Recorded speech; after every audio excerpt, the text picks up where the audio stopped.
Hey guys, what's up? It's the Culture Detective here, investigating your favorite albums, and today I'm going to be doing an album review on the on another great album. Yes, I'm just gonna give 9 out of 10s to like a majority of the albums that I'm gonna be reviewing this month because I have to do that in order to wrap up my decade end album list. So I'm gonna be talking about another electronic album this time, and that would be Cosmogramma by Flying Lotus. So earlier this year, I reviewed the album Flamagra. That's the name of the album by Flying Lotus, and I thought it was just okay. There are some pretty good tracks, but all in all, it's just a mess, just a hodgepodge. But I have to admit, he had dropped some really great albums, like his debut Los Angeles, and then we have You're Dead! Exclamation mark, which is an awesome jazzy fusion and with such a morbid concept about death.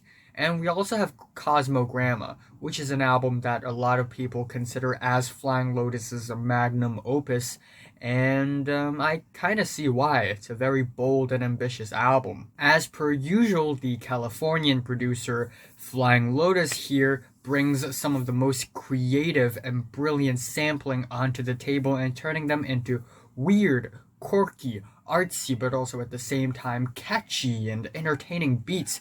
But on Cosmogramma, it is even more vivid, more colorful, and more fantastic. And he also incorporates a lot of jazz into his music, and apparently his grand aunt is Alice Coltrane, whose husband is the legendary John Coltrane, so that's pretty crazy.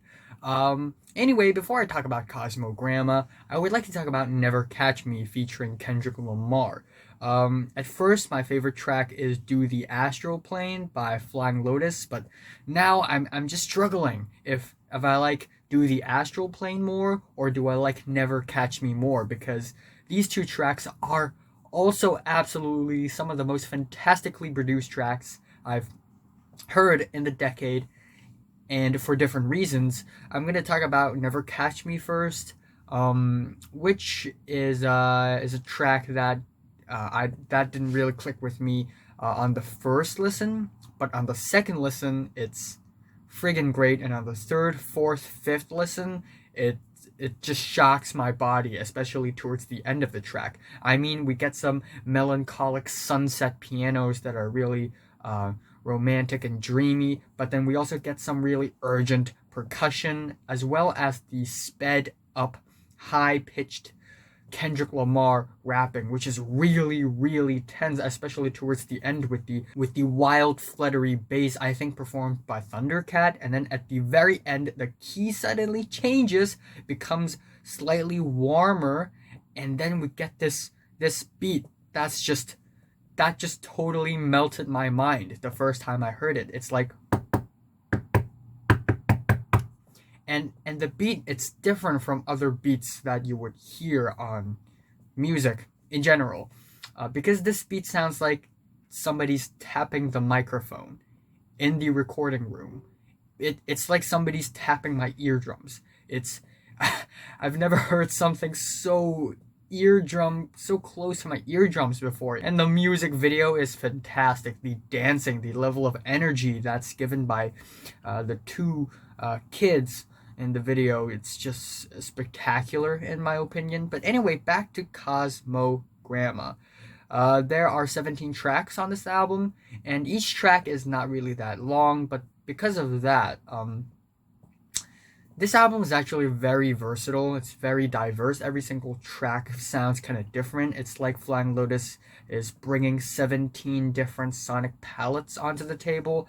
And if there's one common thing that really links up all of the tracks on the album, is that all of them are produced quirkily, and they have a surreal, dreamy vibe to them, which is also one of the trademarks of Flying Lotus's music.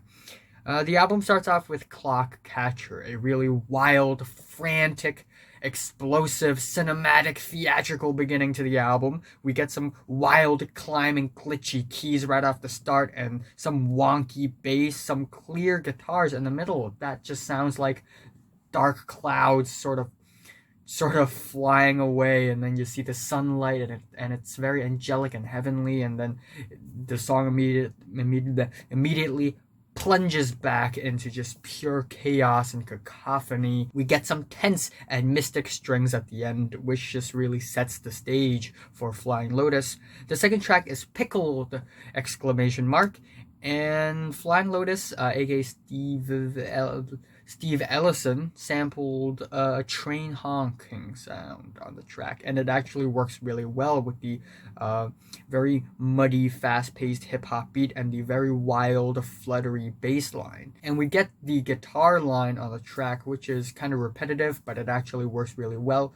Again, there is some sort of mystic edge to the guitar line, but at the same time, kind of relieved and natural and dreamy, and I really love it.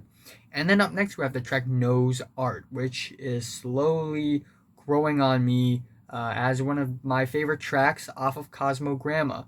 Of course, it starts off with some tedious, repetitious beats, and we also get some surreal melodies just floating in the background. And then, here's the magic. We get this really scratchy, just I don't know what that is. I think it's a beat. Of course, it's a beat produced, but it's played in a way it sounds like an instrumental, and it's just scratching upwards, just whoop whoop whoop whoop whoop whoop whoop whoop. And then we got the watery beats. The whole track is just a very peculiar experience. And then afterwards, we have the intro track, slash a cosmic drama. And at first, we get some deep, tense bass lines.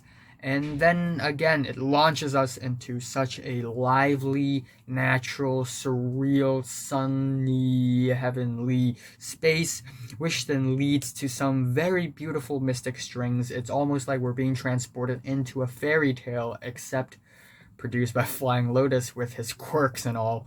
Afterwards, we have Zodiac Shit, which is another highlight on the album, in my opinion. This track is separated into two halves, and the first half is actually very laid back. We get some really relaxed strings and keyboards that are very surreal. We get the beat, which is sort of dragging along as it moves on. It's very easy going on the first half. And then the keyboards sort of disappear, the beats sort of disappear, and we are left with some string sort of boiling in the background and fading. And then suddenly we enter the second half. There's a clicking sound, and then suddenly we get this extremely groovy bass with this really nice constant beat just moving along. And it's just one of the most awesome beat changes in the decade. It's like we just got shot in the face and we woke up from our dreams. It's quite it's quite cinematic, I have to say. Afterwards, we have Computer Face slash Pure Being, and the beat is incredibly chopped up, nuts and screwed, and we get some very, very dense, thick synths that are very sweet and joyful, and they sort of play the main role of the track, and they play that really well, because as these synths move on, the scale of the track becomes larger and larger and larger. And then afterwards, even more spectacular, it's And the World Laughs With You, featuring Thom Yorke, one of my favorite artists of all time, if not favorite, the frontman of my favorite band, Radiohead, Thom Yorke. He's featured on this track, and he's fantastic. His vocals have a lonesome but also beautiful, elegant, gorgeous edge to it, which gives this track a lot of personality. I also really like the repetitive, looped keys that sound kind of innocent and worrisome at the same time. And at the end, it just ends off with this swirl of glitch and noise, and it's just really impressively produced. Afterwards, Arkestry, which is pretty winding and aimless at the beginning, but then we get some rolling drums, which are really loud, and we also get some very loose saxophones. Finally, some of that jazz influence on the album. And it's not just any jazz, it's avant-garde jazz. For the ending of the track, we get some dreamy pianos, which sounds like it came out of a very dramatic movie ending, which is really nice. And it transitions to MmmHmm, featuring Thundercat, which has a pretty mystic start. Later on, we get some choppy beats. Later on, we get some really sweet and comfortable guitars, which then pairs with, I think, Thundercat singing in a very faint way, because you don't want the vocals to totally overshadow the beats and the instrumentals. I mean, this is a Flying Lotus album. Anyway, it's a really sweet and comfortable track, and it leads to the next track, Do the Astral Plane, very smoothly. Yes, Do the Astral Plane.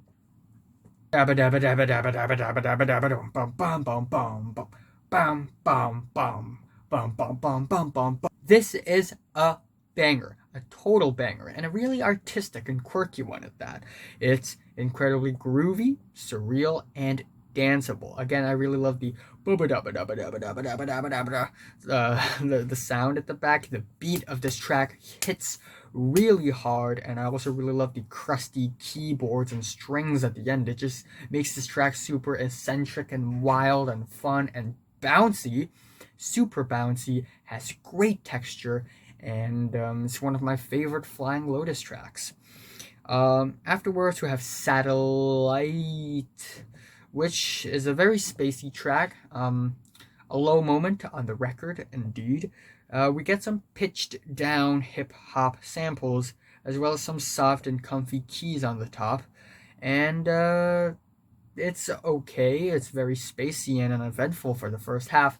For the second half, it's actually slightly better. It's more solid. We get some laid-back, choppy beats. And we also have German Haircut, which sounds kind of similar, except it's very, very brief. It's under 2 minutes, and again, it has avant-garde jazz on it, except even more loose, even more fragmented. And we get a surreal bed of sounds on the track, and even though this track is pretty uneventful, it still has a pretty unique sonic palette. Afterwards, we have the track Recoiled, which has a pretty nice stuttery beat, which sounds like a coil. And we also get the climb up scratch that the track Knows Art has, and it's spectacular, and also the track is dreamy as well. And we also have the track Dance of the Pseudo Nymphs, which has a really surreal bass line on the track, but instead of being very muddy and faint in the back, this bass line is actually very clear and clean on top. We also get some rumbly percussion and some really sweet keyboards, and the track overall is really solid once again. And another track that really surprised me is the track Drips / Auntie's Harp. And yes, this is a fantastic track. Really surprised me. We get some very beautiful and bold strings on the first half of the track, and when the strings are synced up with the beat, it's fantastic. And then we have the second half of the track, Auntie's Harp, and of course we get some harps on the track, and they're very fluid, very angelic. It's amazing. Afterwards, we have Table Tennis, which is another low point on the album in my opinion, even though I really like the creative sampling of the ping pong ball. The vocals do feel a little aimless, and yeah, it's kind of uneventful of a track as well. I kind of like the instrumental swell towards the end, and it's very surreal, but still not one of the better tracks on the album. However, this album really ends off on a strong note with the track Galaxy and Janaki, which is pretty much the kind of good Flying Lotus tracks that you would expect. The melody of the track is especially catchy, and again, there's a dreamy, surreal quality to the track, and it's just a really solid ending to the album. So yeah, 17 tracks, each track sounding kind of different, and each one of them bringing something special onto the table, whether it's an instrumental choice, a production choice, or a very creative sample. And overall, I think this is indeed a great album. And even though there are slow, uneventful moments on the album, and even though the sound of the album is just all over the place, it's everywhere on the map, but still, it is like a very good buffet, a very good electronic buffet. So I'm just gonna leave it at that. My favorite track here is Do the Astral Plane, and my least favorite is German Haircut. I am giving Flying Lotus's Cosmogramma a strong 8 to a light 9 out of 10. So, have you listened to Cosmogramma from 1 to 10? How much you rate it? Like if you like it, and subscribe if you want more, and thanks for watching. And also, I may review Ariel Pink for the next review, or Julia Holter. Actually, Kanye West. That would be cool. Also, look out for the Matana Roberts Kwong Kwong review. We have the Anamanaguchi review, the Michael Kiwanuka, as well as the Yaz Ahmed. So stay tuned.